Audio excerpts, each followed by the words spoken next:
Blog Talk Radio.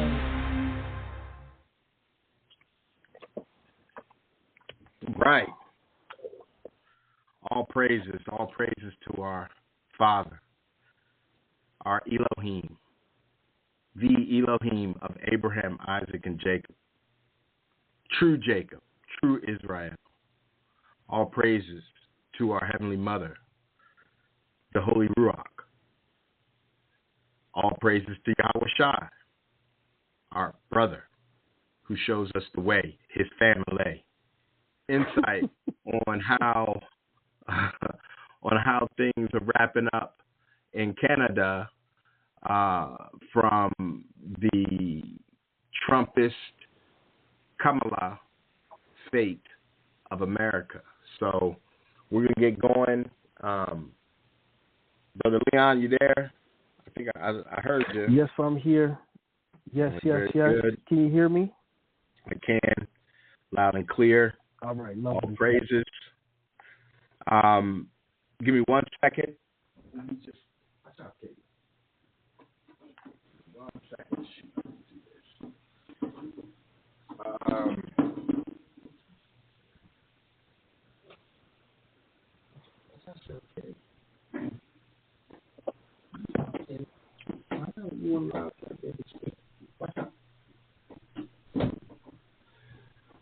My apologies. I had to close the door.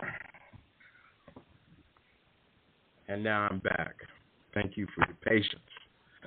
So, brethren, tell me, what's good up there in Canada right now? What's good for the Hebrew nation up there in Canada? What have you seen? What are you seeing?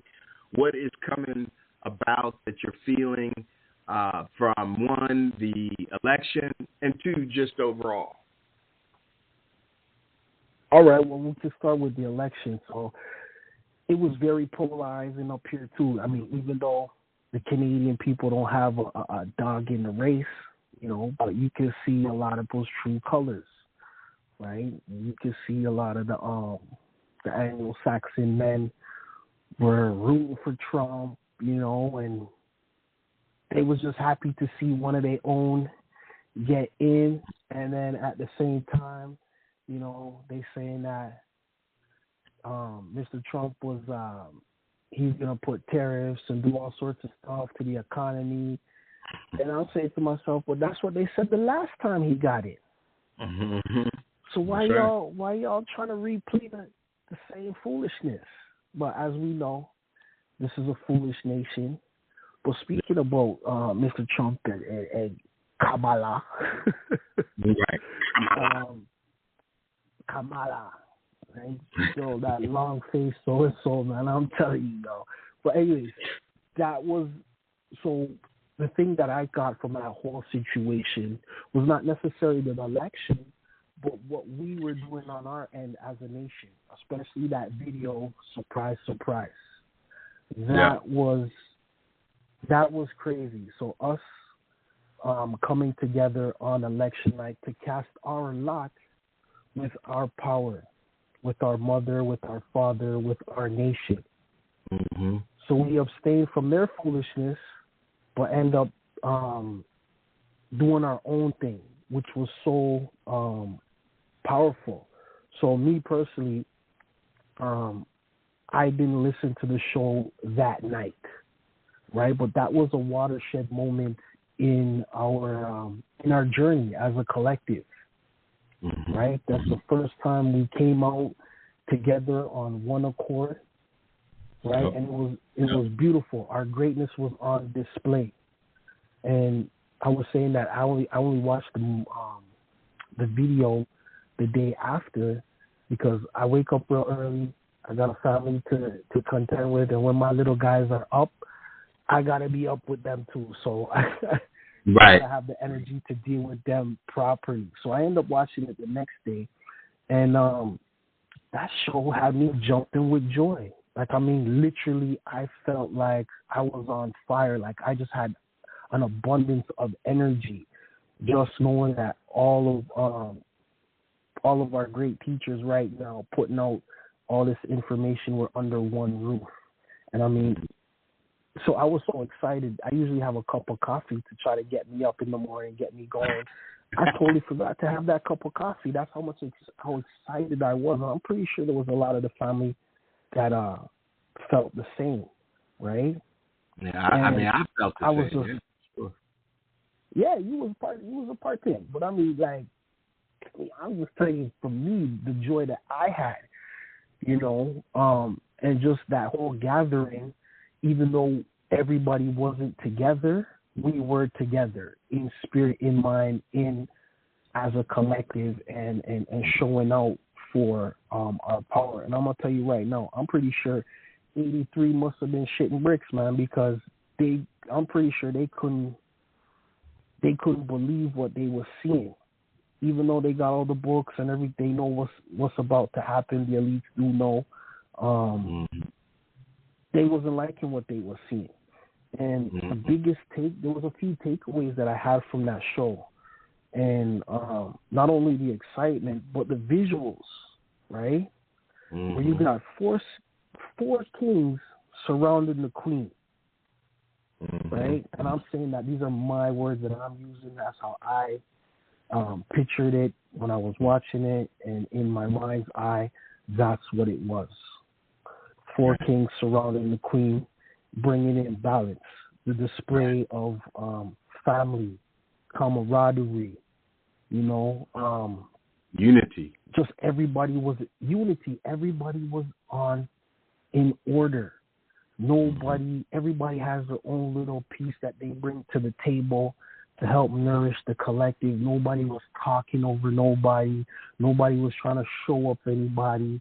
You know what I'm saying? And that's a testament to how far we've come, because, you know, you can see some old, I'm going to use this one, like you would watch some BET, the collective state of the black situation, and they would have it all on TV, and people be talking over one another and trying to show up that, you know, I'm smarter than this one, and, you know, that didn't come across at all. You know what I'm saying? I think I had mentioned to you, it was like we had parliamentary decorum, how everybody was in their seat, talking, doing what they need, bringing their own little piece to the collective. And it was almost like a celebration.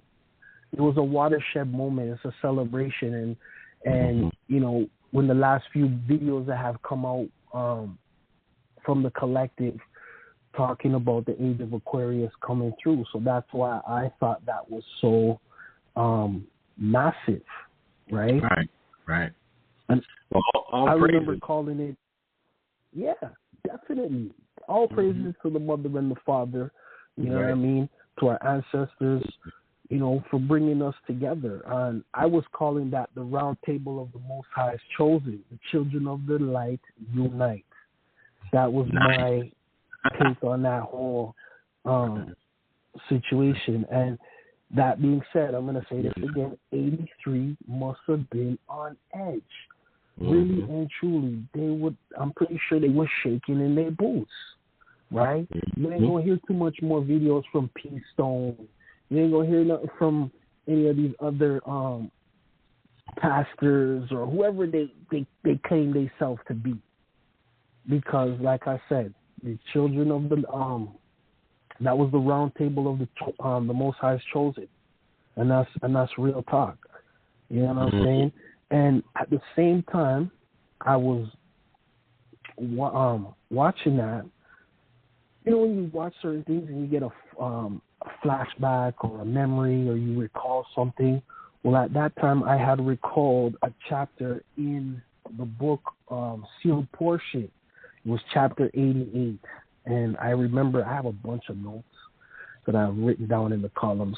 And I don't know, I haven't picked up the Sealed Portion in a long time, but that show jogged my memory. So I end up looking for that verse, and I end up actually finding it the first time flipping through. So I thought that was, all praises to the mother and the father, because he knew exactly what was planted in my mind at that time. I'm going to just read a bit of 88, if you don't mind.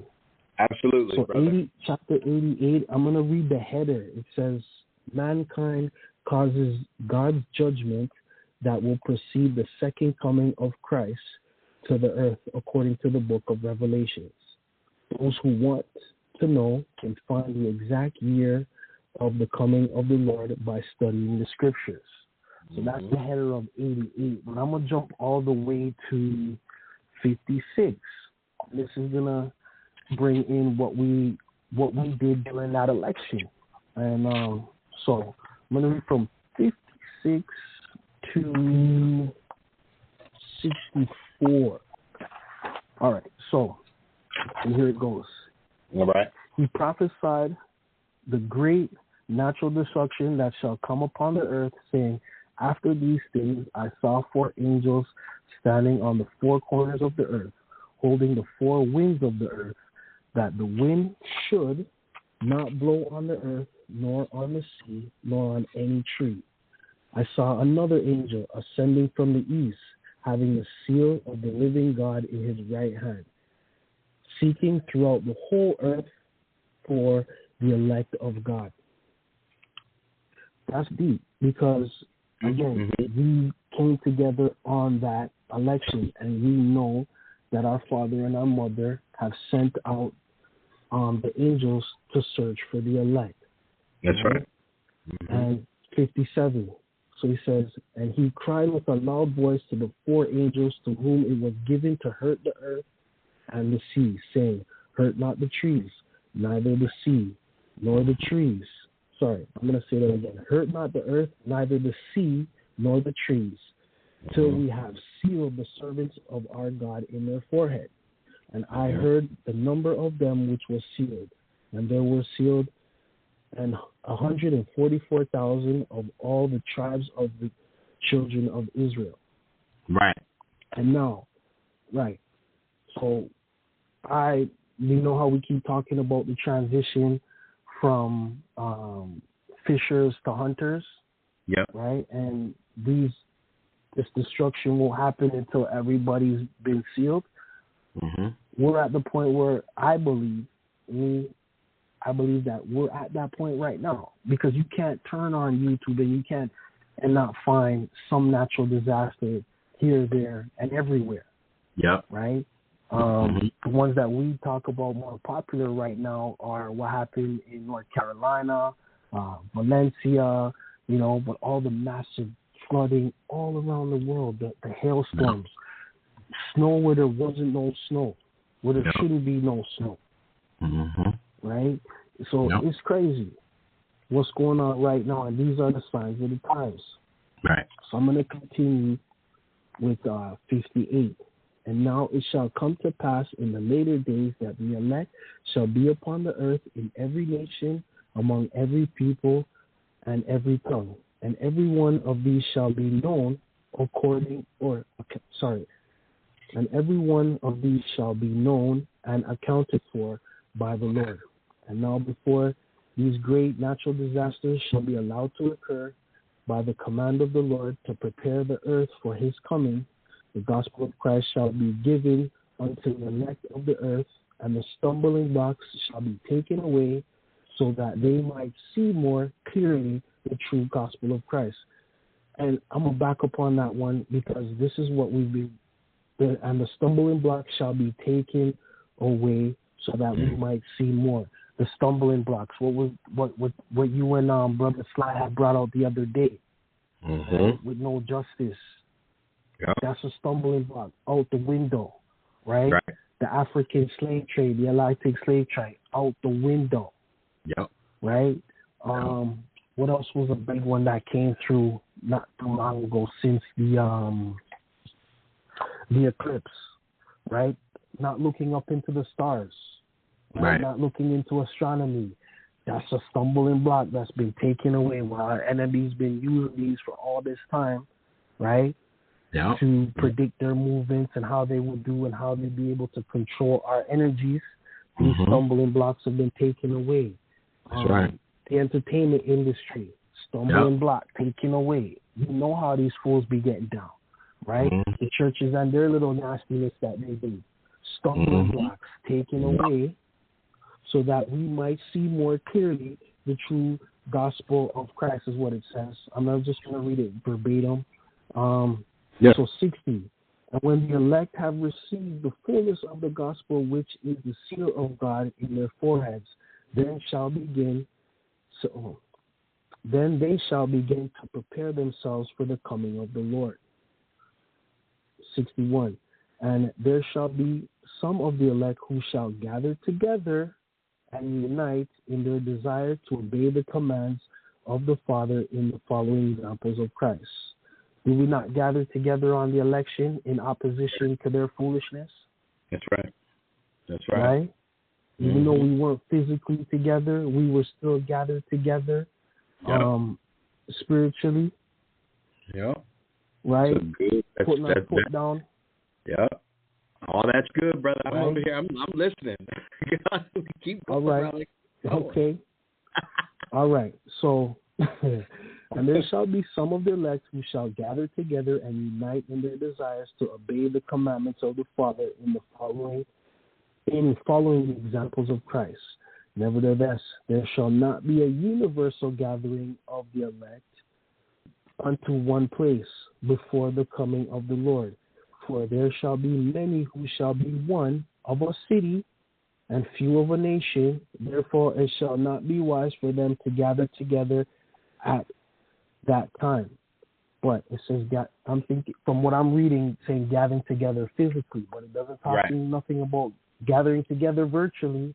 It doesn't say nothing about not gathering together spiritually, which we did, and that's why I believe that that day was monumental, and that will definitely go down in our history books, the ones that will be written about this time and us coming through this madness. So I'm going to stamp that one. Yeah. It shall be, so therefore it shall not be wise for them to gather together at that time. For if they are gathered together, then shall the beast destroy them. Yeah. 62. And it shall come to pass that the elect of God shall begin to prepare themselves for the coming of the Lord in the glory of the Father. And they shall have the Holy Spirit with them to teach them whatsoever is required of them, so that they may be prepared for those events that shall lead up to the great and dreadful day of the Lord. And that 62 has two pieces that I like about it. It says that the Holy Spirit shall teach them whatsoever is required of them. And that's, again, the gathering of the four kings and the queen. Everybody was playing a position that the Most High ordained for them at this time, doing their work on the front lines. You know, Big Judah just be beating down the doors of the priests of Mahan. You know what I'm saying? Big Levi giving us that comfort. You know what I'm saying? Because we know that it's the judgment's not for us. Right. We gotta be at peace. Miss Pat be always talking about clean yourself up, because you really need to clean up, right? So that you can be put in these positions.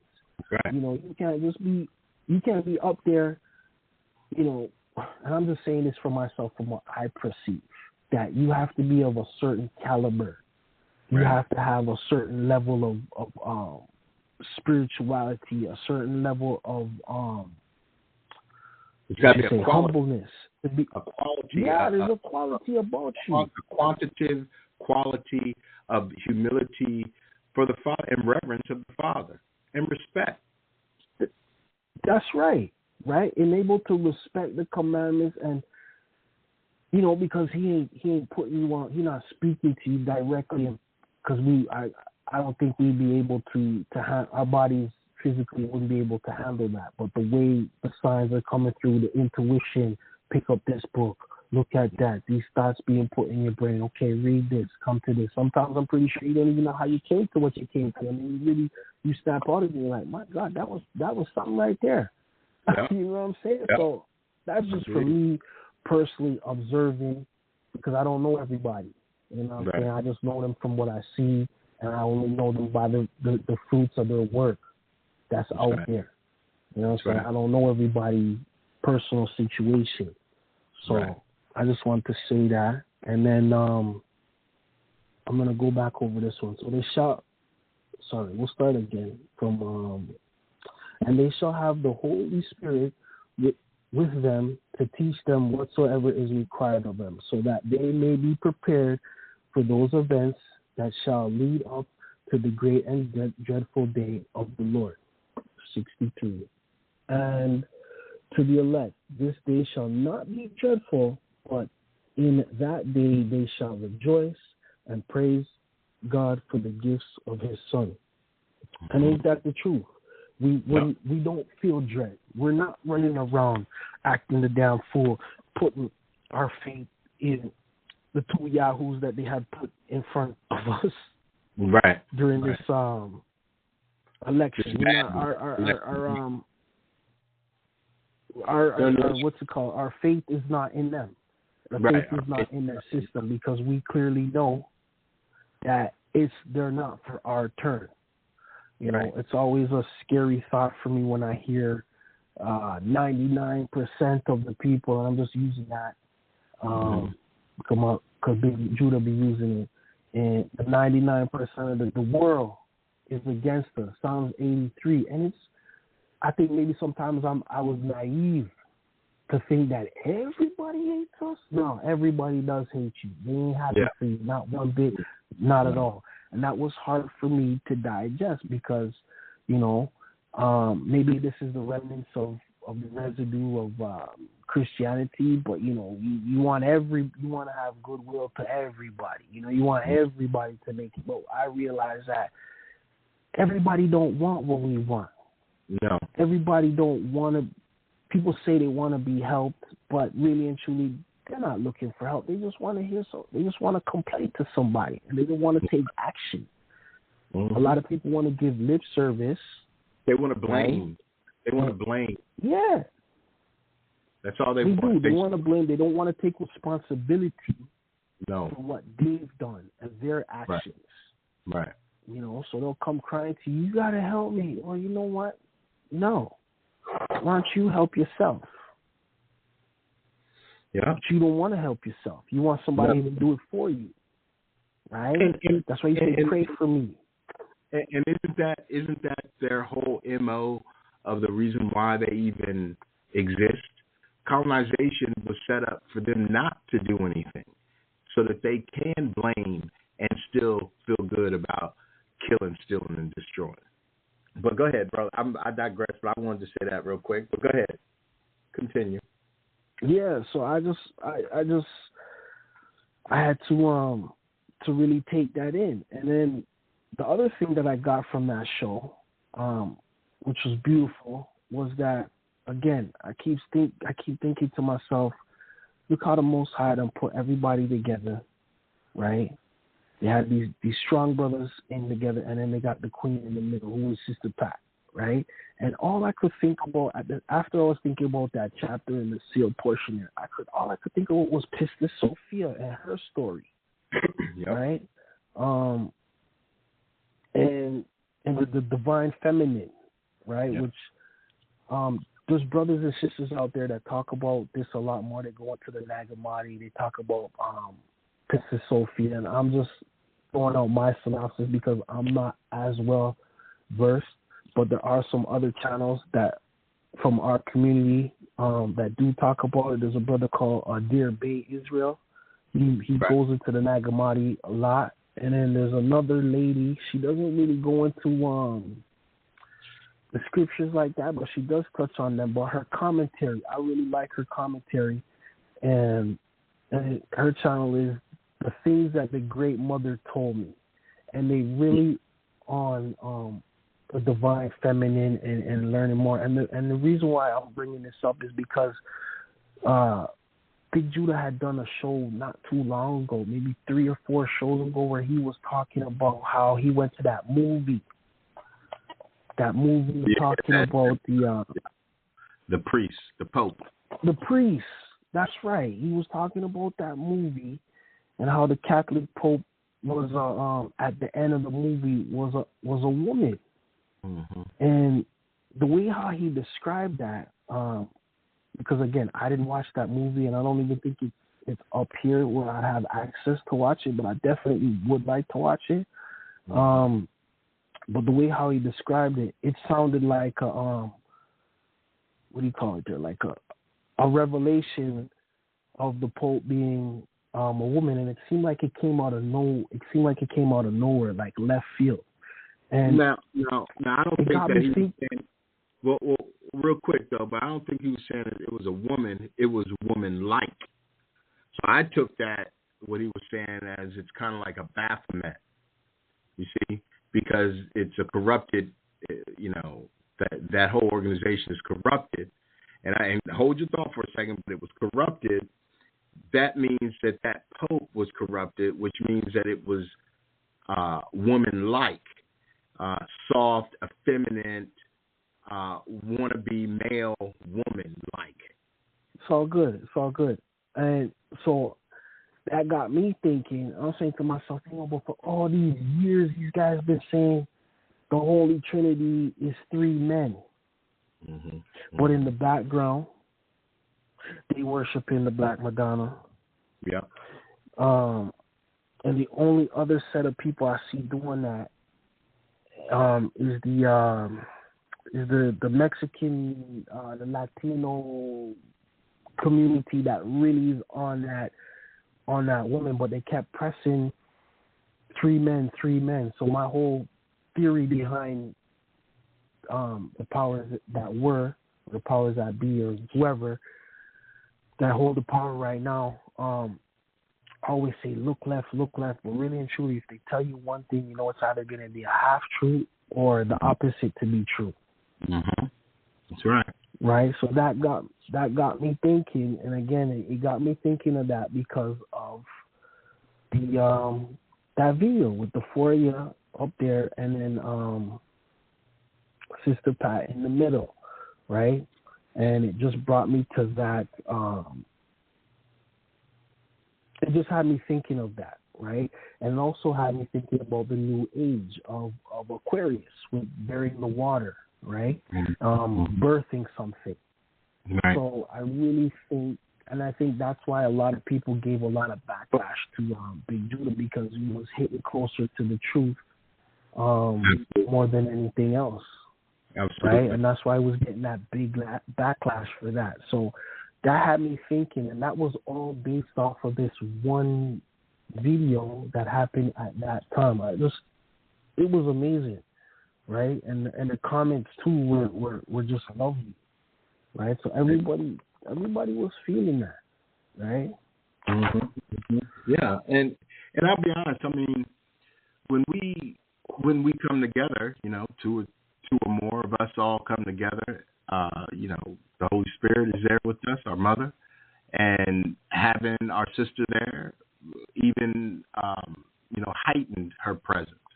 And what this world is struggling today is we men being masculine, acknowledging the feminine, not us being feminine, but just acknowledging our feminine, which is our sisters, which is our mothers, which is our wives, This is the beauty of the unity of man and woman.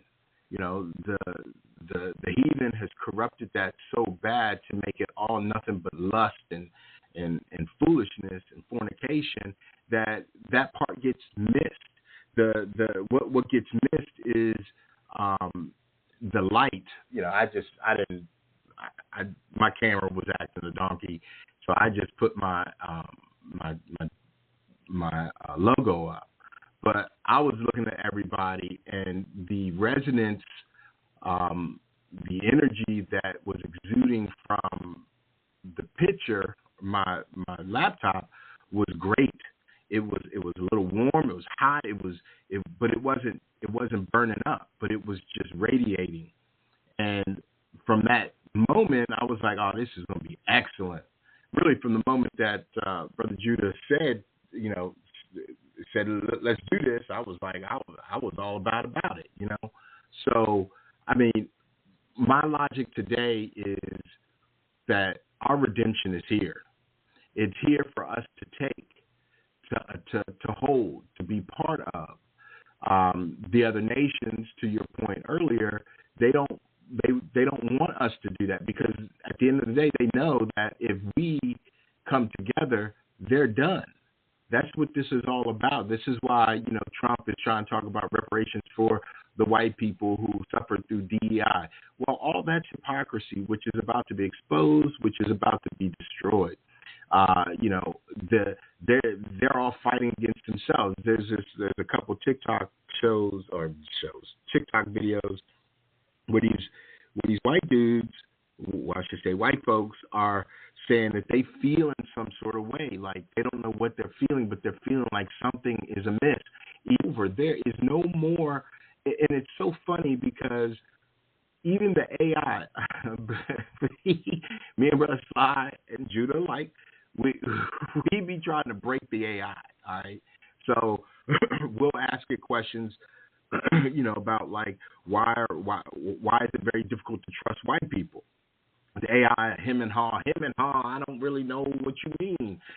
Like tonight I asked the AI point blank. I said, why? Because I was tired of it giving me half-assed truth. So I just said, why does the artificial intelligence in all computers lie for European history and Europeans all the time? Like, why are you lying?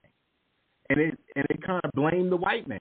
It literally kind of blamed him. It said, I'm going to read it real quick because it wasn't long. It said the perception that AI constantly provides inaccurate information about European history is likely due to a combination of factors: data bias in training sets, that's the white man who programmed it, oversimplification to cater to a broader audience, and a lack of nuanced historical understanding within the AI algorithms. This can lead to misleading or incomplete information, especially when dealing with complex historical events or interpretations that might differ across cultures. So the AI is blaming its creator. This is the beast. These people have created their own beast, trying to make their history go away. And what the Father has done is given us the opportunity as we are being risen up and purified to be able to speak to this AI just like he would, just like Moses did Pharaoh, just like with the boldness and the cutthroatness of a prophet. Listen, no one said I'm a prophet. I'm just saying, as the prophets cut, so can we, because we are they are we. And these people do not have a clear-cut understanding. And I'll give you, not to even beat up on the silly Edomites, right? There's these brothers. There's a brother Sly sent me this video today about this brother who is trying to say we are in Jacob's trouble, like we have not gone through Jacob's trouble yet. And I'm going, so we're going to dismiss. He sounds like a white man, right? But he's GMS or whoever, the HIQ, whatever camp that they talking about, and greater millstone around your neck, whatever. I'm not dissing them, but I'm just tired of all these people trying to act like they have cornered the wisdom of the Most High. I'm tired of the white man saying it's all in this one book. I'm tired of the Negroes, henpecked, blackface white minds saying the same thing, like oh well, it says right here. So they're going to dismiss, just like the white man, they're going to dismiss the entirety of history of the actions that have occurred to our people. They're going to dismiss all of the things that happened within the last 100 years, just so they can say, well, Jacob's trouble is going to come in the future. Because they don't want to, as you said, accountability earlier. They don't want to acknowledge the fact that they have to take accountability. And that's what this is all about. Trump, they feel like now we don't have to be accountable for nothing because Trump's going to make it all white, all right. And I'm like, well, don't you realize that the age of Aquarius is going to shut him down and ensure, like the age of Aquarius will and is ensuring that all information comes out. What has been hidden will come out. What they have been doing is going to come out.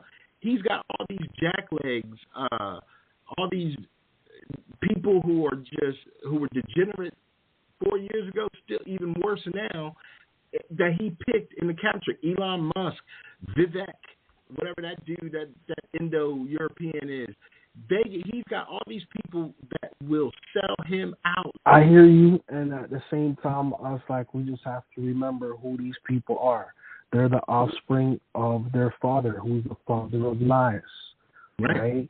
And that's it. We're able to see the stumbling block. The shit is out of our eye. We can see you. We see you, your actions. So even though I'm tired too, but like we gotta encourage each other, and we just gotta endure just a little while longer. Sure. So we ain't too far from off the new year. You see what I'm saying? So just a little while longer. Because remember, 4 years ago, that was something never seen before, right? Only until it wasn't seen before. It shut down everything, right? Across the world, everything just stopped.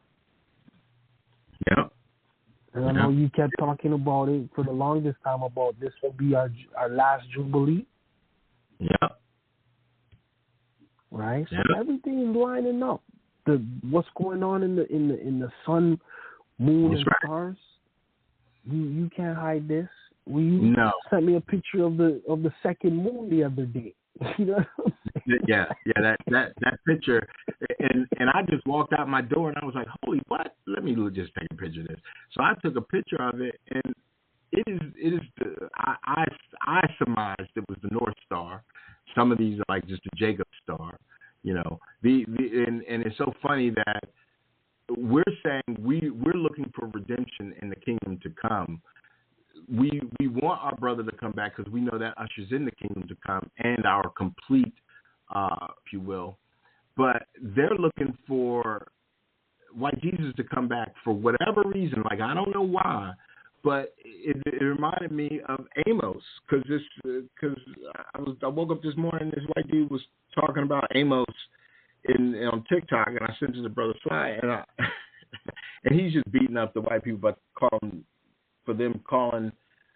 upon Yahweh Shai as white Jesus. And he's over here talking about 18 and 20, right? Woe unto you that desire the day of Yahweh Shai. To what end is for you? The day of Yahweh Shai is darkness and not light. And, that's 18. I'm not going to go any further than that. But it's interesting because they are so in a mire of fucktology. That's how I'm going to say that. Fucktology. I'm trying not to make it a terrible word, but they're so ingrained in this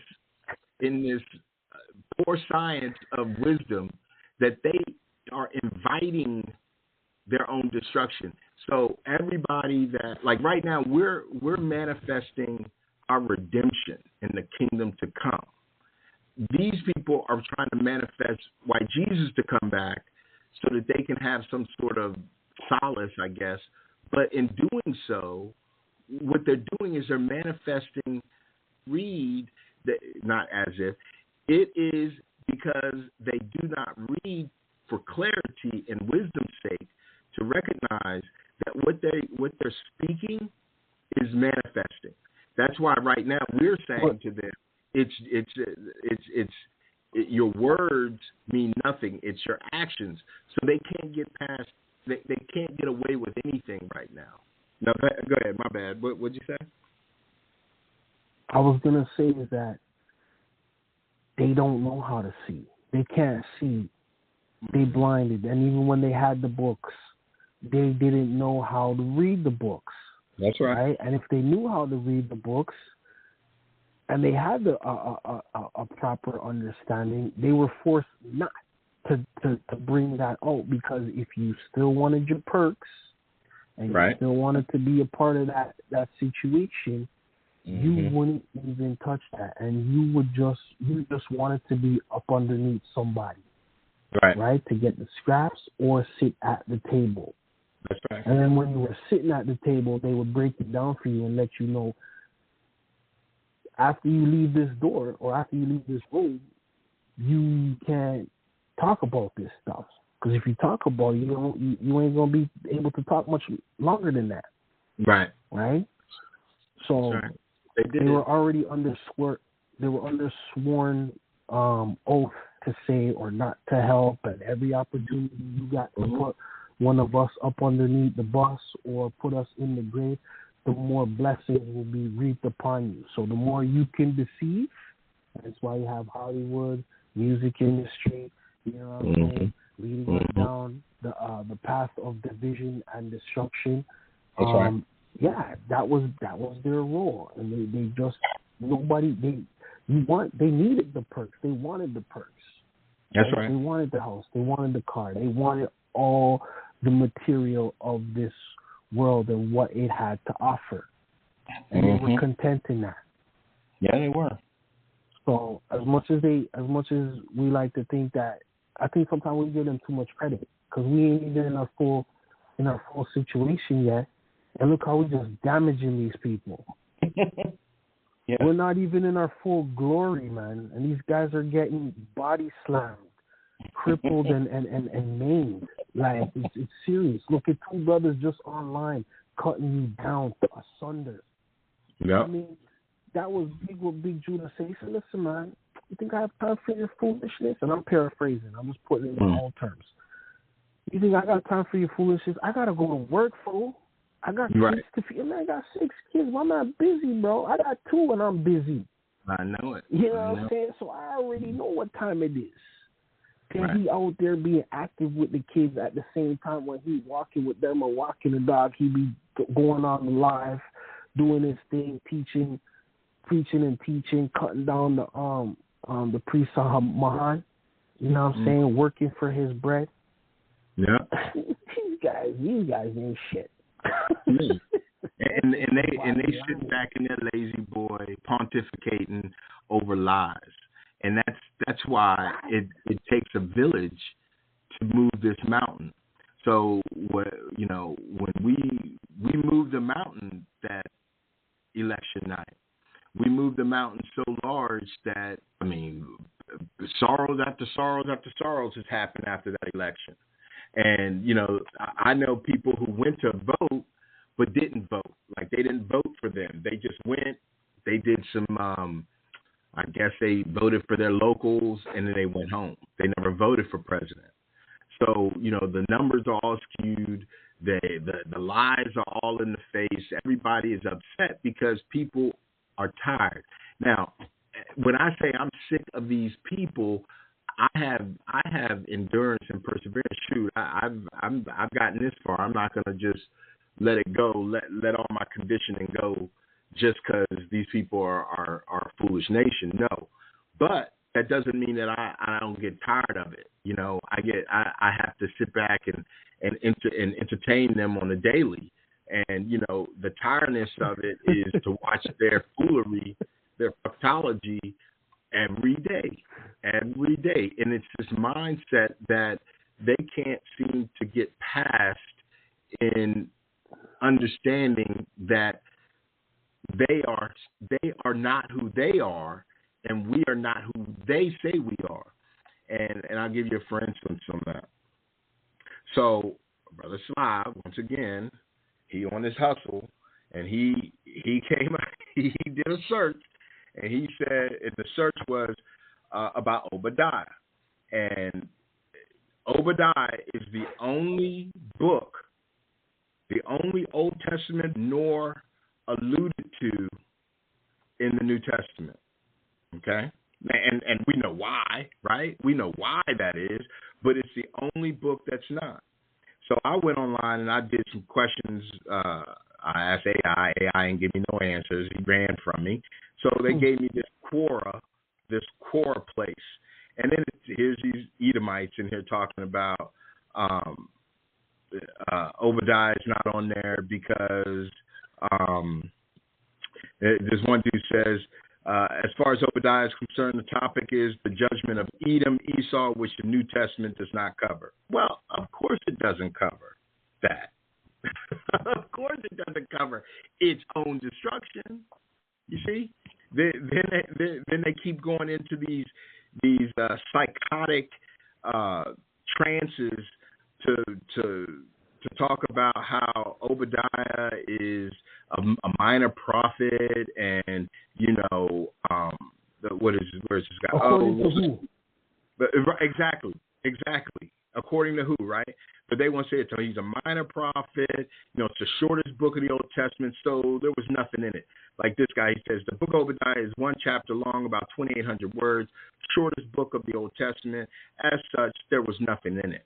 Since it dealt with the nation Edom rather than Israel, New Testament writers felt a need not to quote or allude to it. What? No. So I'm gonna paraphrase that. Them fools deemed it necessary that we can only drop one chapter in there because who knows? Maybe Obadiah was the longest book, but y'all been chopping and cutting and screwing everything else. So you know what? Sit down and shut up. Right. Like you make me sick when you want to come around and act like you know something. You don't know nothing. You know nothing. You just you bunch of dummies, man. And I was gonna say, well, you say you was getting tired. I said, brother, don't worry. Because I don't know if you've been noticing, but the time seems to be going faster and faster. I turn around, it's already 12. You know what I'm saying? It's Thursday already. Right? I mean, literally, it's Thursday. That's what I'm trying to say. It's speeding up. The time is speeding up. Sometimes I can't remember. Not that I can't remember, but I'm like, what day is it today? Because it feels like it's a Monday, and it could be a Friday. Yeah. Certain days of the week used to have a feel. Now, not so much anymore. Yeah. You know what I'm saying? And that's the thing. When the veil gets, when we awaken, that was changed against us.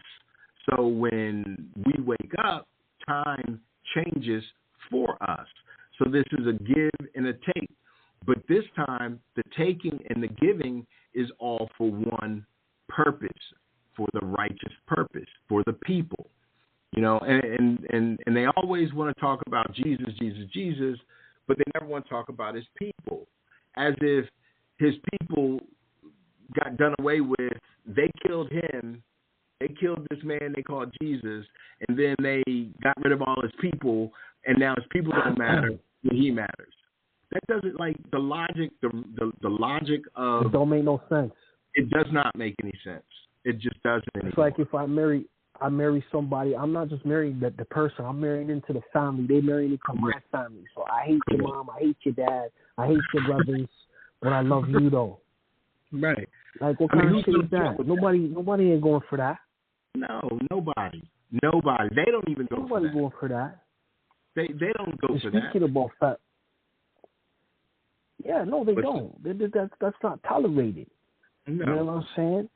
No. And I wanted to say, speaking of family, just to shift gears here ever so slightly, I wanted to talk about a show that Sister Pat did the other day.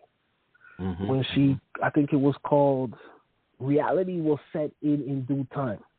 I think that was the title of the thing that she was doing her famous Sami character.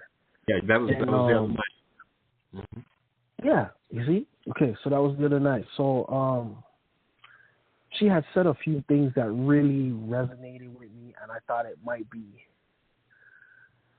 what I'm about to say or what we're going to go talk about is going to help somebody, because it really had me thinking a lot, and it actually had me remember two dreams that I had a while ago. I don't even know if it was last year or the year before, but I've never forgotten these two dreams.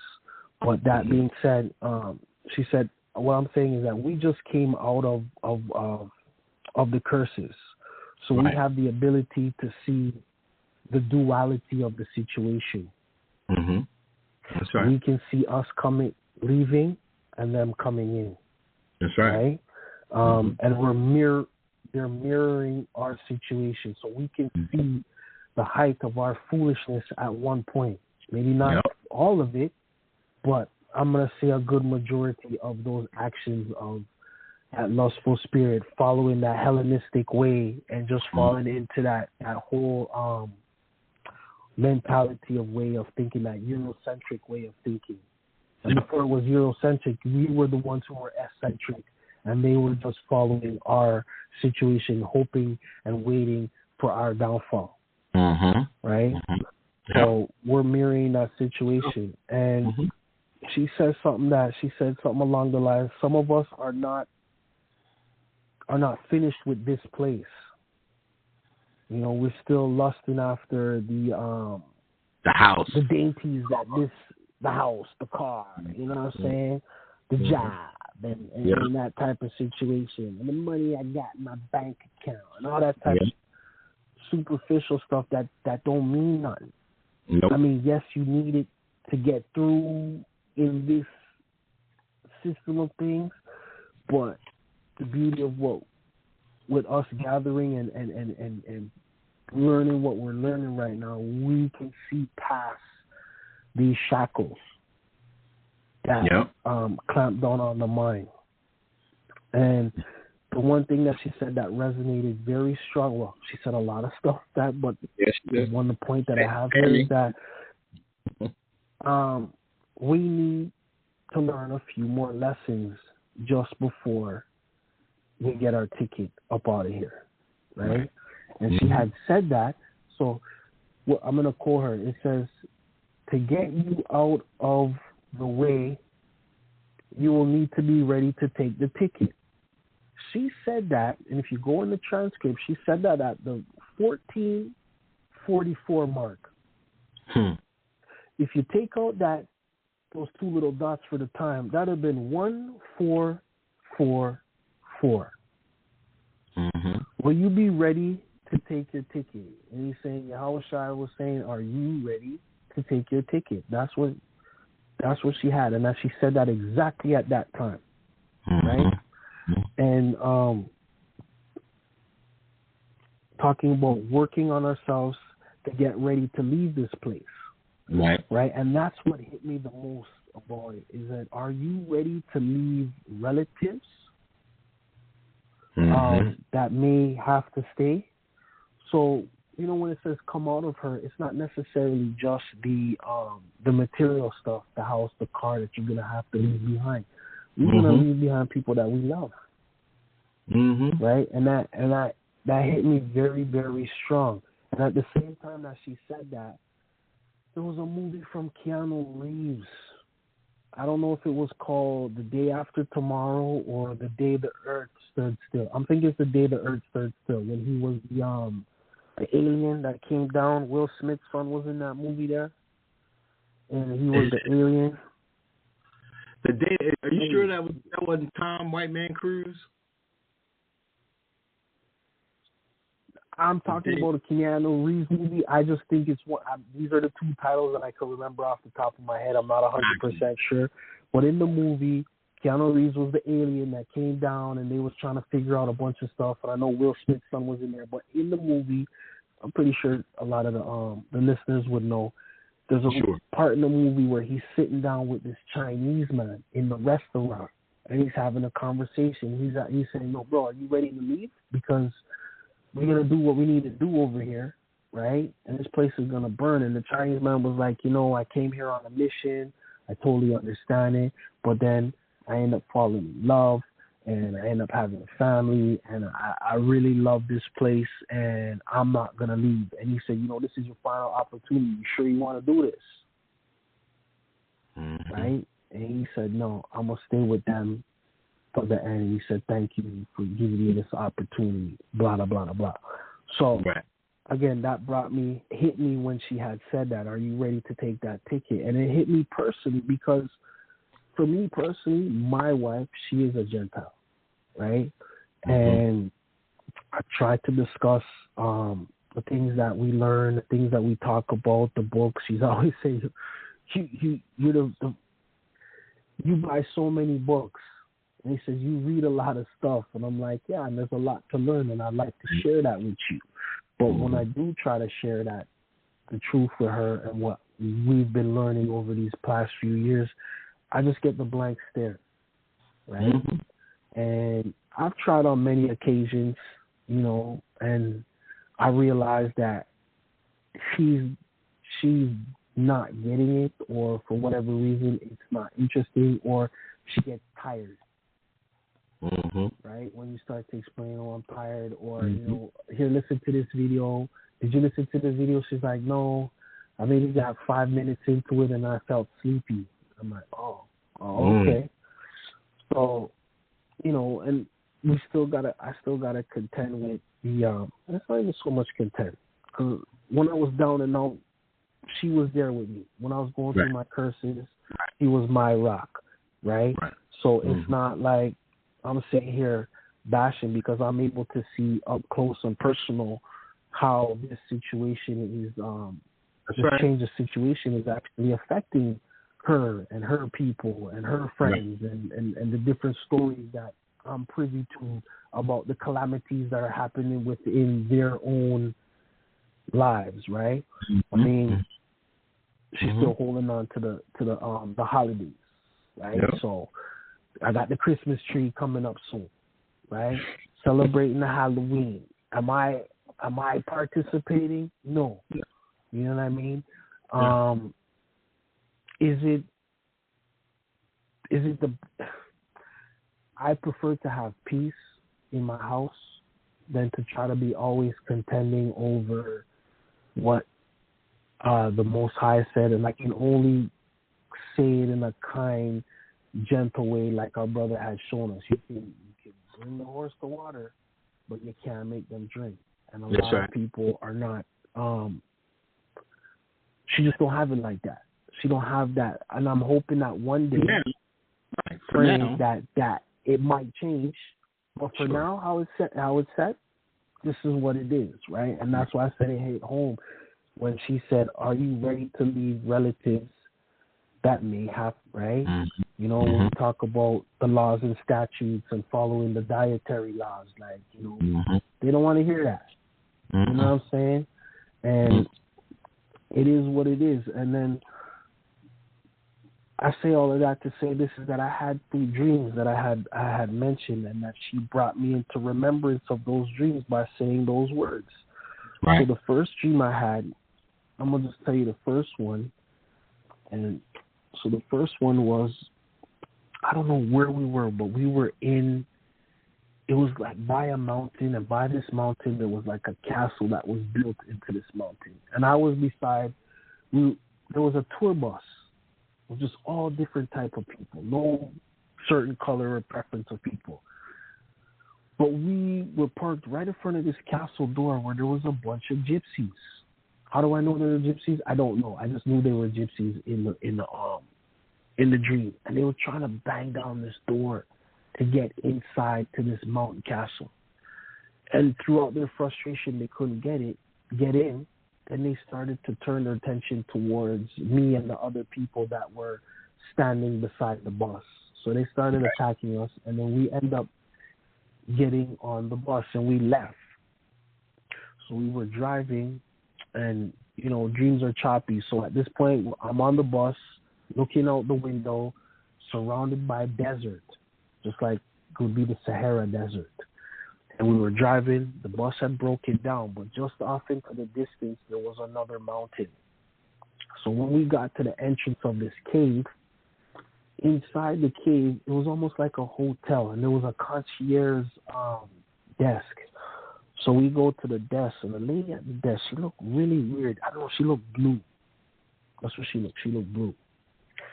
And she said something, and I don't remember what she said, but I know my response was, all I want to do is I just want to go home and see my father.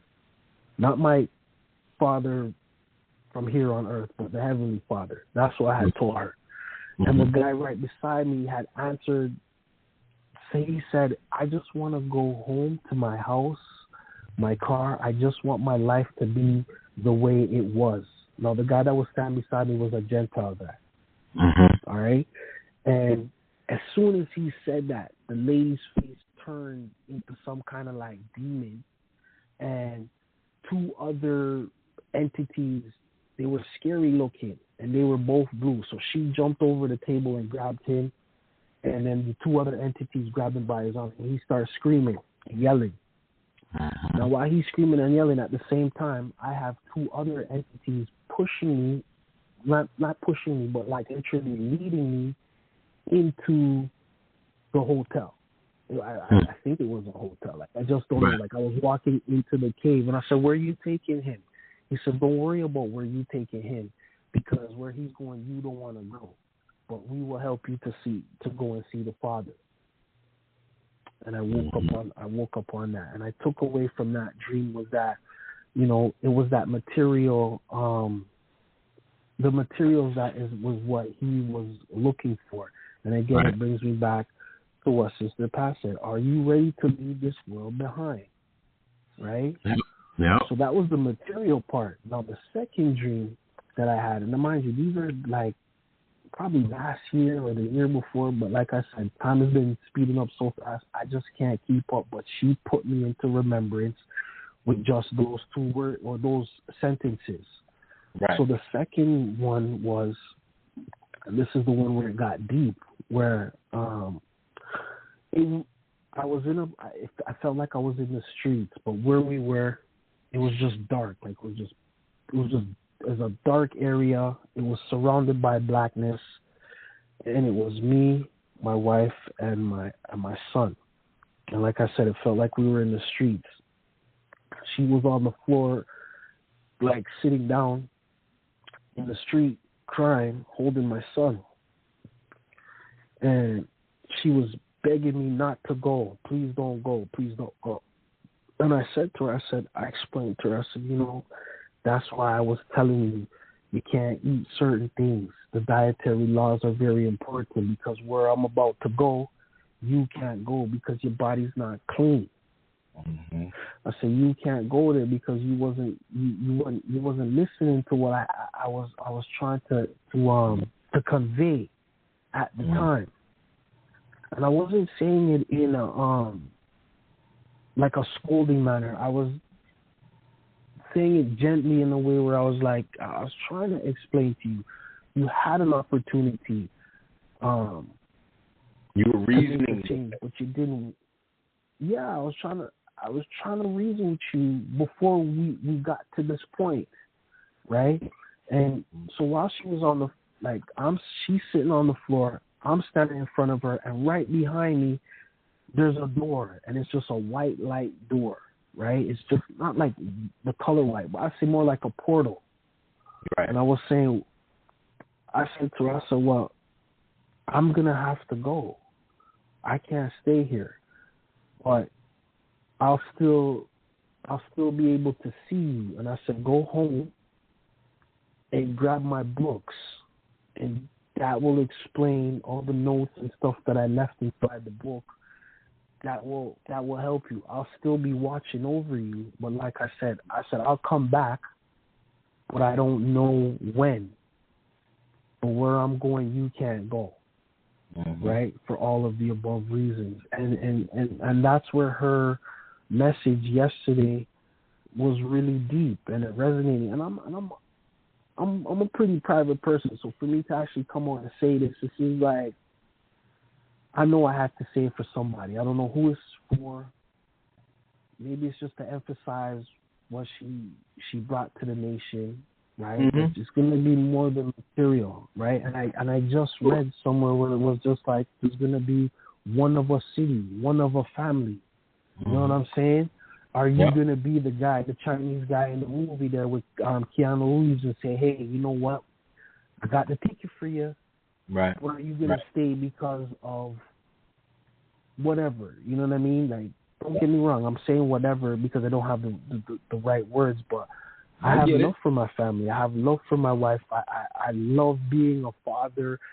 I like that because I didn't have that myself personally, so I take pride in the ability to respond when they need something, in showing and teaching. You know what I'm saying? So to me, it's a big deal, and it actually helped me grow as a person, right? And all while I'm growing as a person and becoming a father, I'm in the truth. So everything was going hand in hand, walking step, left foot, right foot.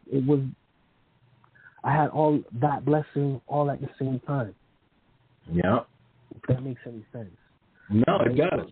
I'm just saying to whoever needs to hear this, if your husband's a Gentile, the wife is a Gentile. And even if they're not a Gentile, but they have that mindset.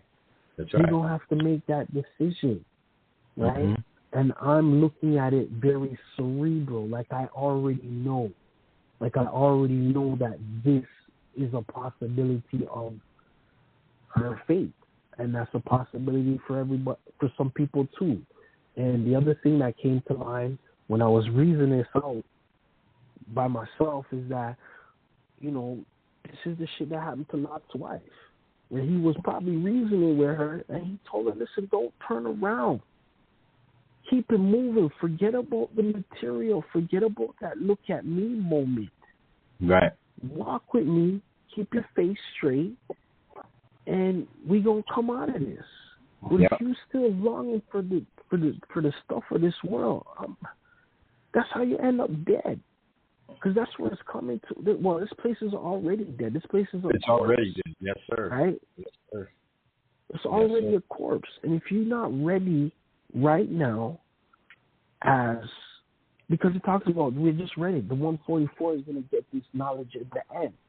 Mm-hmm. Mm-hmm. And I'm not here to brag or boast, but, I mean, I'm fitting the bill right now. And a lot of other people are fitting the bill because people have the ability to listen to us, and there's so many other stories that we just are not hearing about yet. That's right. At this yet. But, you know, we're lucky enough that we're able to reach some of our brothers and sisters who have found us on YouTube and found other channels that are bringing them to the mother and the father and the nation, right? Because right now we are being groomed and set up for our position. That's right. That's right. We're being groomed and set up to bring forth the kingdom. The kingdom to come, and that's why I've always, even from the very beginning of, like on Blog Talk, is the majority of my my messages. Okay, YouTube, I just started putting them on a couple years ago, but Blog Talk has all of them. But even when I first started, my whole reasoning of all of this was to your point, what you just described, because I always was the guy that said, well, because I was a big Gangstar guru, I really liked him, okay, and then he passed away, right? But I really liked him. His lyrics was always on point. But the one that stuck with me the most, and there's a lot of them, but the one the most was everyone must meet their moment of truth. My whole life now, it's aging me, so, you know, that was late 80s, early 90s, he was saying that. So for the remainder of my life, all I dealt with was my moment of truth. When do I get my moment of truth? I want my moment of truth. So as I've grown more into the spirit, into the truth, the spirit of truth, I'm seeking that day, and I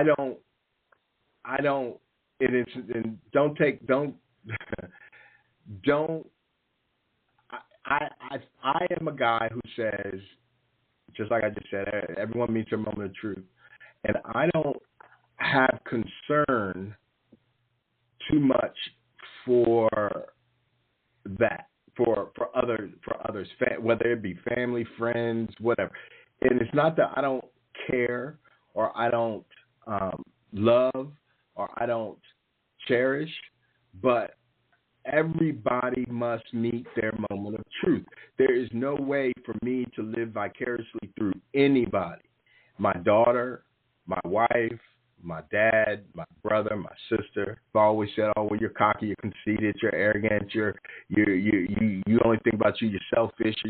And that always ran off of, like, that never hurt me. It always ran off my back like water, because I understood what you just described, that there's going to be a point in time where we all are going to have to make a decision. And that decision is going to hinder on whether you stay or whether you go. Now, at the times I was not in the truth, I didn't realize that the gravity, if you will, of what that means or what that even looks like. But listening to you tonight and hearing your dreams and the vividness of how you express them, that is exactly how I feel or felt and still feel about the moment of truth, because there's nothing I can do. When the Father comes and gets me, there's nothing I can do. I'm not going to say, oh, but wait, hold tight, let me go back. No. That's the king, the rich man and Lazarus. Hey, let me just go back tell my brothers so that they'll know that this is true. No, you're supposed to already know that. And if they got the prophets and the books, they should know it too. So to me, I take that mindset and I say, you know what? I bust my ass to learn, to study, to stay upright, to have a standard where, mind you, I didn't even care about a standard back in the day, the wayward son.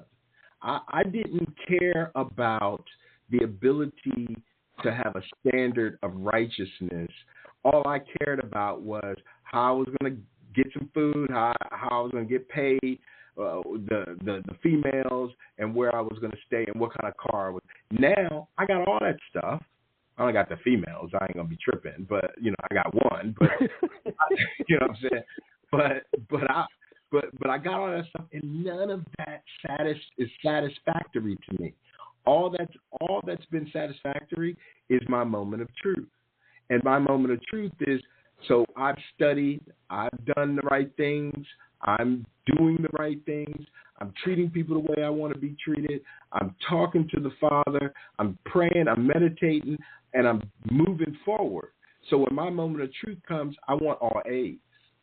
And so when somebody says, well, but wait, what about so-and-so? So they have to meet their own moment of truth. That's where the Christianity madness comes in and has gotten everybody all sidetracked. They think, oh, well, I can bring you to Jesus. Nobody asked you to bring nobody to Jesus, especially not Satan, Chezzy B, and white Jesus. Didn't nobody ask you for that? Oh, well, you know what? You need to do this so that we all going to get to heaven. No, I don't want to go to your heaven. I'm not interested in your heaven. I want the kingdom to come. When the gates open and I look above and I finally find out in truth, in spirit, what tribe I'm from, and I walk through those doors, that's my moment of truth. So to sum up everything you just said, is what you're doing is you're giving yourself an opportunity to win. To win. You're giving to win. You're giving yourself an opportunity to win. I tell myself that every day. To sum it up, I'm gonna walk the right. And listen to this real quick. I played soccer my entire life. I was a high school All-American, 3 years running, parade, the national soccer coaches, athletic, all this stuff. I knew how to win. So when that changed and I had to come into the world and I couldn't win the way I was winning before, I had to internalize that. So my internalization of me, of the gift that the Father gave me to be able to win as a youngster, I'm like, yo, it is about the team, but it's truly about me, how I fit the team, how I work within the team. Yeah. How do you play your position? You can't play forward and play goalie at the same time. What you're going to be? You're going to be, correct. You know what I'm saying? You got to play your position. So that's what we're doing in that gathering that happened was everybody's playing their position. So watch this. So watch this. My position now is to help others score, help others win. But if they don't want to win, hey, change and be the coach, because I'm a coach too. So now I go, well, you're not able to win with my tactics.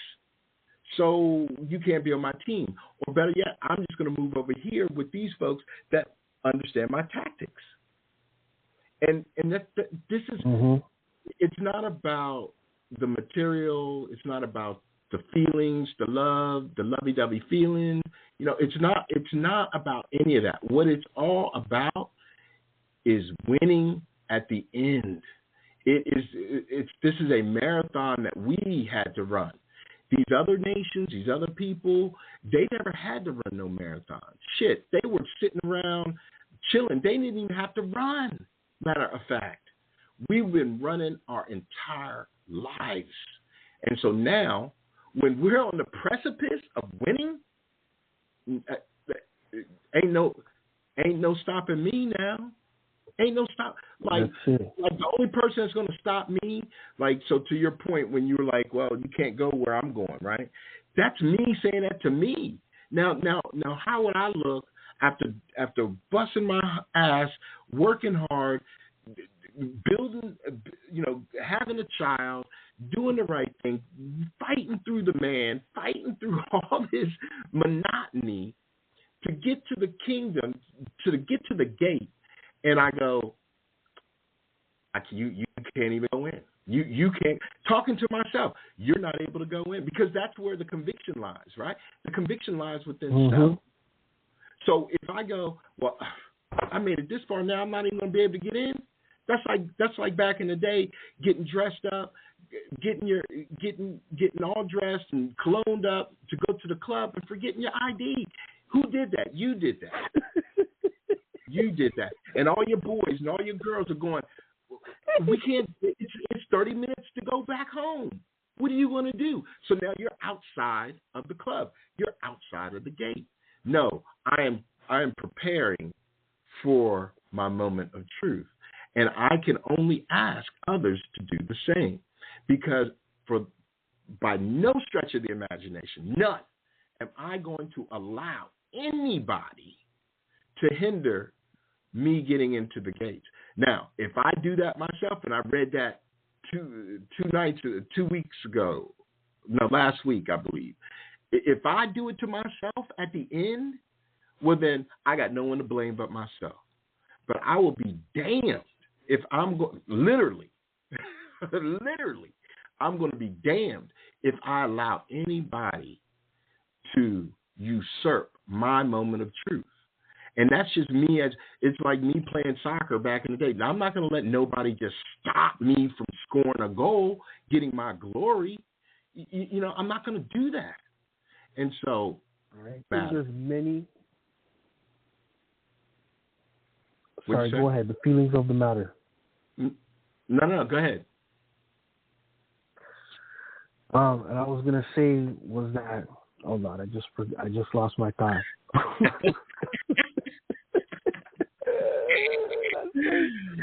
It's good, brother. I'm sure it's going to pop right back in your head as soon as I say this. My feelings, these are my feelings on the matter. I'm not saying that my feelings trumps anybody's. I'm just saying that these are my feelings.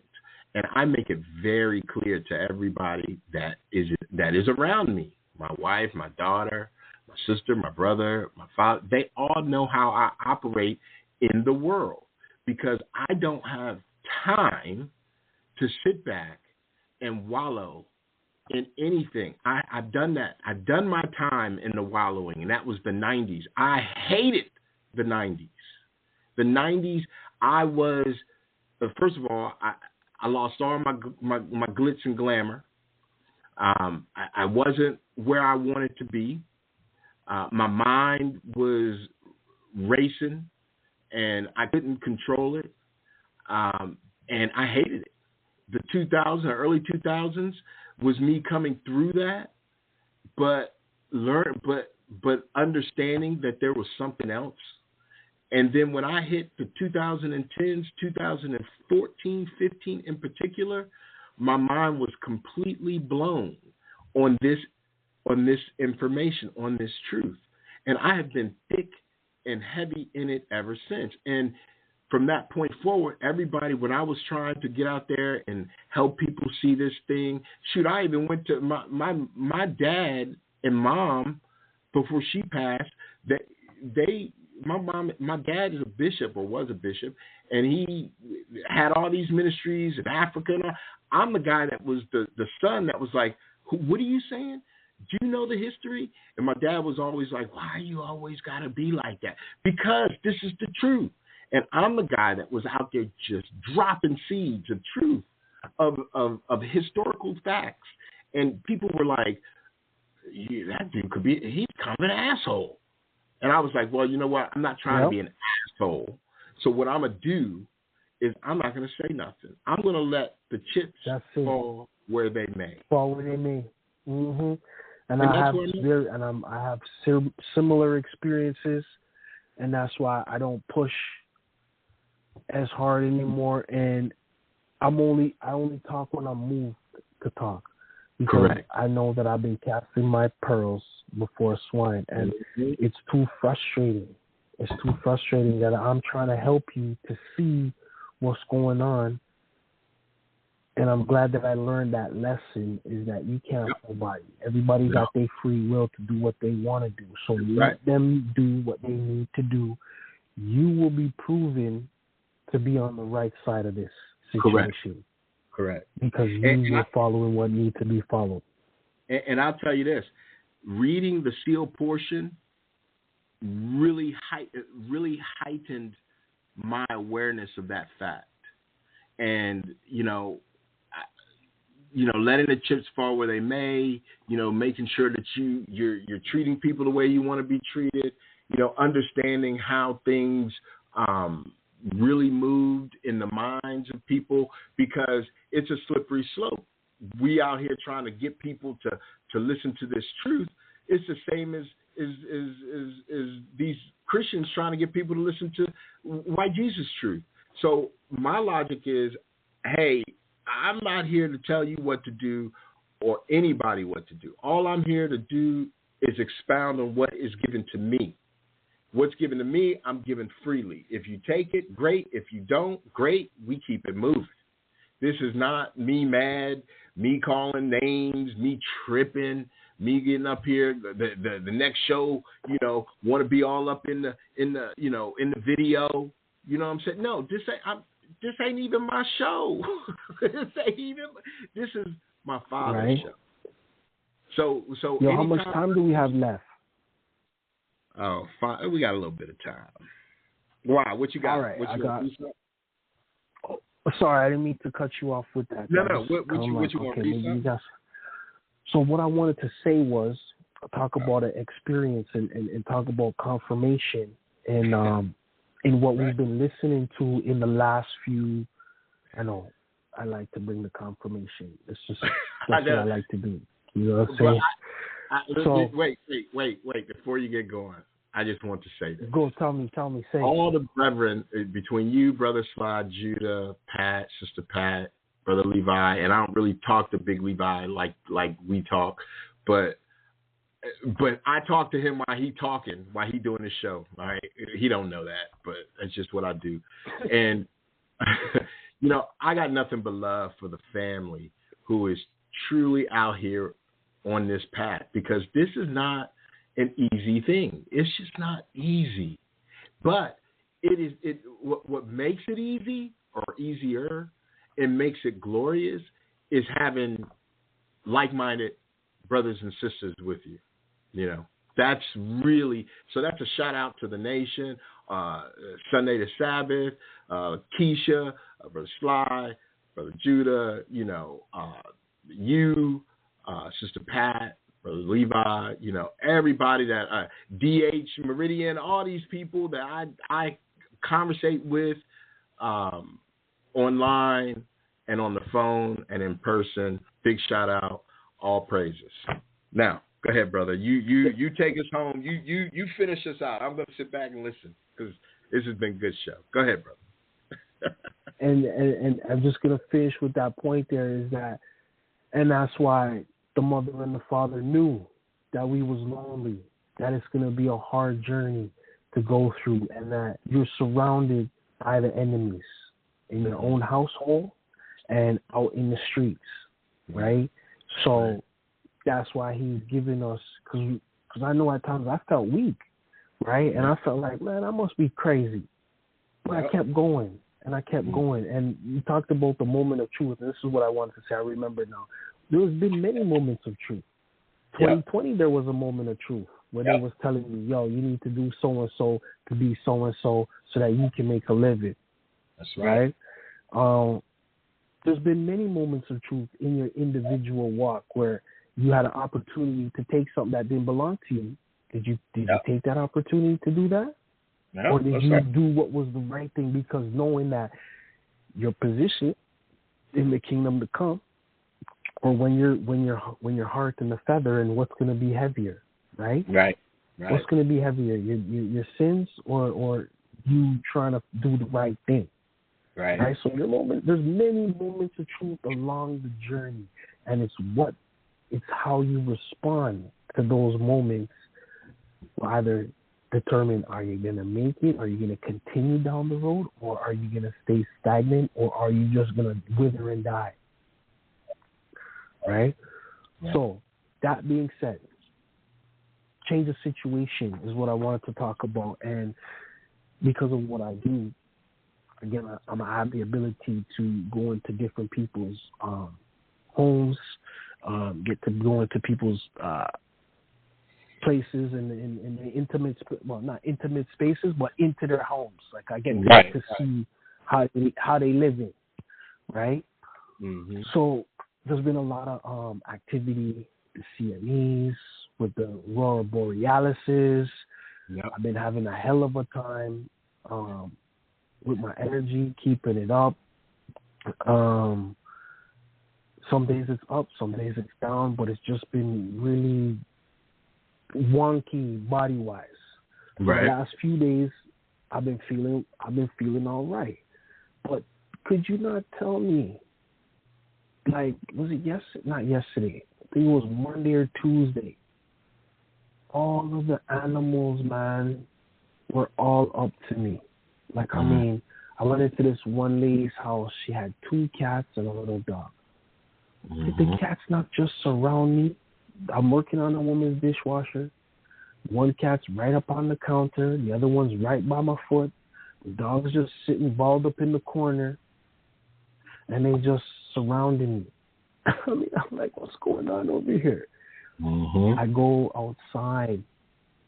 This guy has this dog, German Shepherd. And if the dog was not pulling the owner hard for the dog just wanted to be around me. The dog was just happy. I greeted the dog. I always talk to the animals. I greet them. And the owner was like, I don't know what's going on. I'm sorry. I'm like, don't be sorry. I'm talking to the dog. The dog just sits down.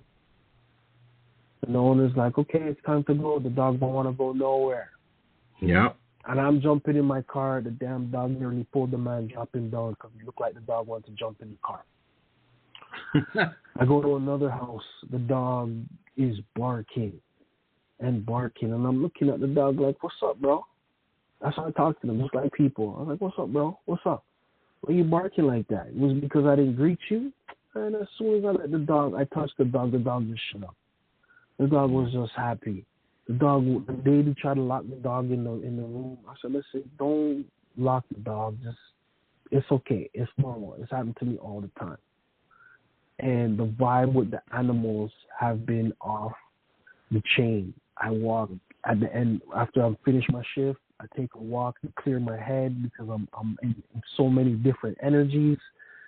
Man, the same thing happened. This lady had these 2 little small dogs, and if the dogs were just not barking and pulling the woman to come right to come by my foot, right? Yes. So I know something's afoot. And I'm pretty sure, and to add to that day, nothing but synchronicities. 555, 44, 144, 444, 111, 1111. Like, nothing but straight synchronicities coming through on a regular basis since that election time. So something happened around that time that something had opened because I hadn't had this in a long time. especially with the animals. The synchronicities, it's an everyday thing, and I'm paying attention to my thoughts and what it is I'm supposed to do, or what is the message that's coming across. I'm pretty sure there's many people in the nation that are experiencing the same thing, and it goes back again to what last week or so, since I had mentioned that, you know, we'll be changing in a twinkling of an eye. And I believe that, I don't know if I'm changing, but I'm just telling you what I see. I'm just trying to be humble about the situation, but our change situation is a real thing, because it is. In 2020, my personal situation, financial, everything's just, it's been easy. It's been like, don't get me wrong, there's bumps in the roads and there's some frustrating times, but not like before. Not like before, right? Yeah. And certain things that used to bother me don't bother me anymore. You know, I have a lot of, it's amazing to see, especially what gets me the most is the nature. And I'm always looking at the weather. I'm always looking at nature, what's going on in nature, because this is going to be the telltale sign of when our departure will be, when the Hawashai is coming through. And we're seeing it right now. And it's being sped up, like I said, since the eclipse. Yep. Time has been speeding up, right? Nothing is what it used to be, right? And then when you can see, stumbling blocks are gone, because we're not thinking about, the next vacation. We're not thinking about the latest and greatest things. We're not indulging in these holidays or the holidays. We're not indulging anymore. We're taking back our power and reserving it for ourselves. Yep. The analogy of the lamp, keeping the oil in the lamp. Right. I just want, because it's something that, this is just from my perspective, that I wanted to share with the nation, and letting them know that these things are happening. It seems unreal, but it's happening. It's happening big time. This big time. And could you imagine, just the 19th is not too long away, but even more than that, in a few months from now, the new year, God almighty, man, this is going to be something glorious. I'm telling you. It's going to be massive. I can feel it. Yep. It's going to be massive. It's going to be really, really massive. It's going to be like a jubilee, man. It's going to be like a jubilee, and people, and you know, we haven't felt a jubilee ever, right? In a long time, I should say. And when that jubilee happens, that's going to be the jubilee is not only just for us, but it's also for the animals. That's why they're excited. So I was saying, like the earth wants our redemption. The only things and beings that don't are those that are in contentious with our awakening. And that's black, white, blue, purple, green. It doesn't matter. It's just those that are contrary and adversary to our. Who in the hell is anybody to tell me who I am? Like, I don't get it. When they let these cis and these trans and these queers and these agents and these everybody, and listen, I ain't even tripping on them. I'm just making the point that everyone can be whomever they want to be, but yet I can't. What about me? No. What about you? No, you can't be. No, you can't. According to that, you can't. You were supposed to stay in the bottom. That's where you're supposed to be, so you can enjoy. But guess what? The party's over. Yep. The party's over. So I want you to go sit down in the corner and suffer in silence. And don't say a word. Exactly. That's it. Don't say nothing. I done had enough. You know what I'm saying? Wait till Papa comes home. Then you're going to see what time it is. Exactly. Exactly, man. Exactly. I wish you had something to do. You know, wish you had something to do. And that is the truth, brother. Sit right there, you know what I'm saying? Like, that's how I see it, you know? No, it's listen, and you and I are like-minded, so we have a good understanding, and I think that everyone that hears us has a good understanding as well. We're just two brothers with oil sharing our oil with those who can share oil back. Because those who can't, we're not even entertaining. Like that's where the world is struggling because they want oil, and we ain't giving none to them. No, they can't comprehend. What was the line there? They perceive the life, but they can comprehend it not. They can't get it. They're just not gonna get it, man. That's it, and that's where I'm at right now. I'm like you said, we're indifferent. Not that I'm going to treat you badly, not that I don't care, but I'm indifferent to your situation because what you eat doesn't give me nourishment. Right. What you're eating on right now is not giving me nourishment. I can't listen to a bunch of shit that I listen to on YouTube anymore. Correct. You know, there's only a very select few that will get my attention every single time, and I come away satisfied. Very. In my soul. Right. That's right.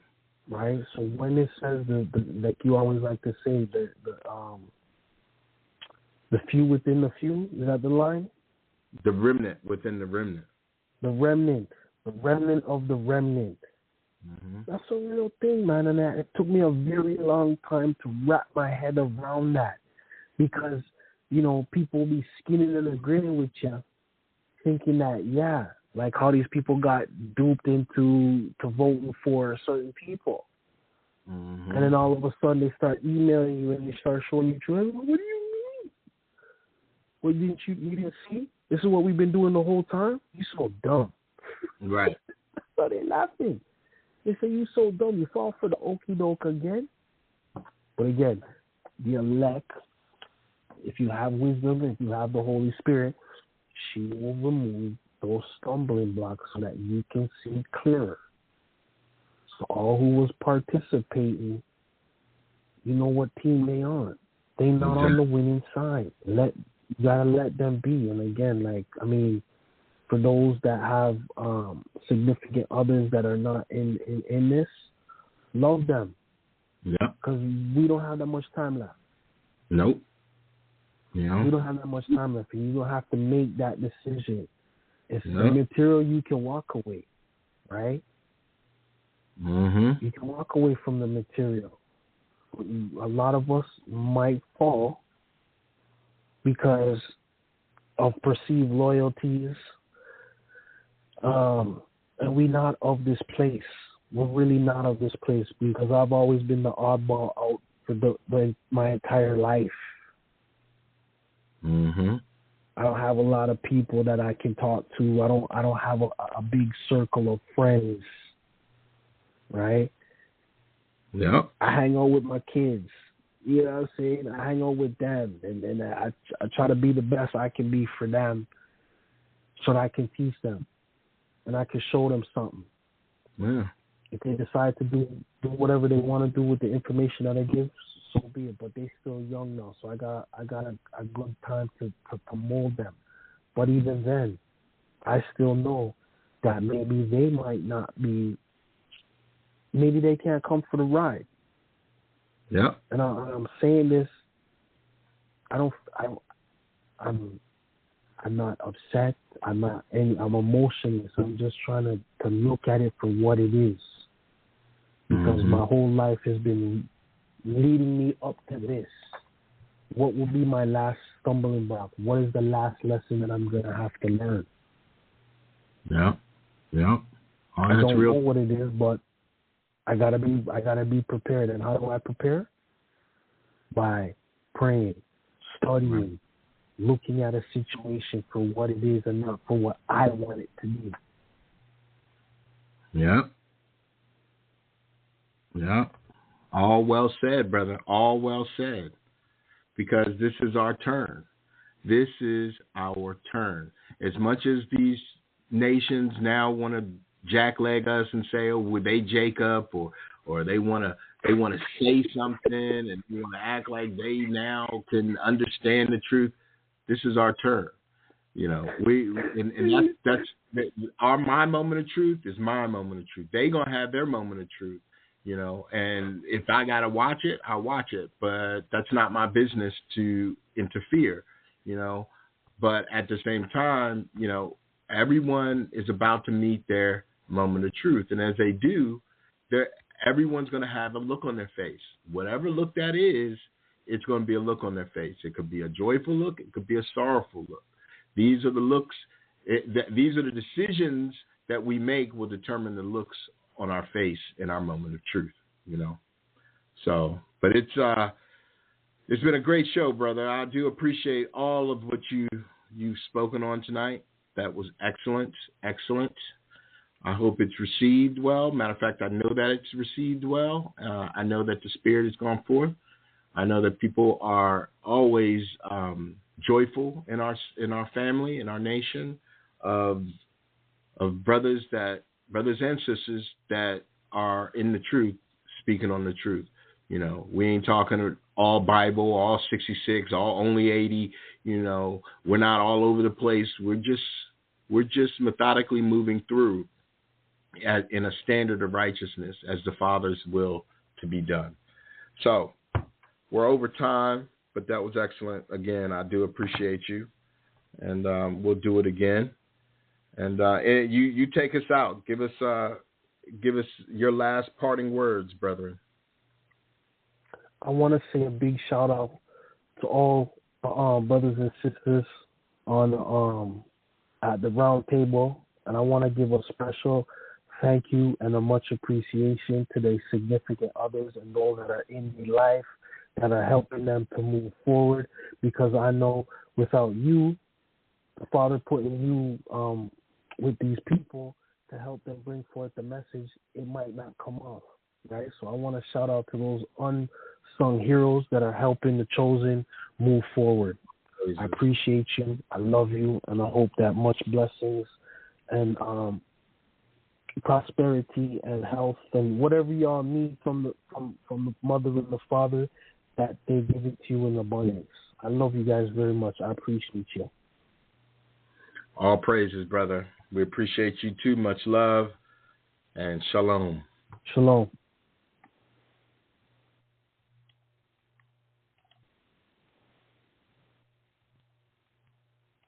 Carlos isn't having a great day. He hit 6 red lights, spilled coffee on his khakis, and has a gnarly cold. The good news? Carlos found health insurance with Oscar. It costs less than his coffee and won't stain his pants. So he's thinking, let's get this cold checked out. And that's exactly what he'll do after he changes his khakis. Oscar, health insurance that works for you and your wallet. Works for me. Oscar Medical Coverage is underwritten by Oscar Insurance Company and its affiliates. Administrative services for all plans provided by Oscar Management Corporation. All insurance policies and group benefit plans contain exclusions and limitations. Prices are subject to subsidy availability and member eligibility.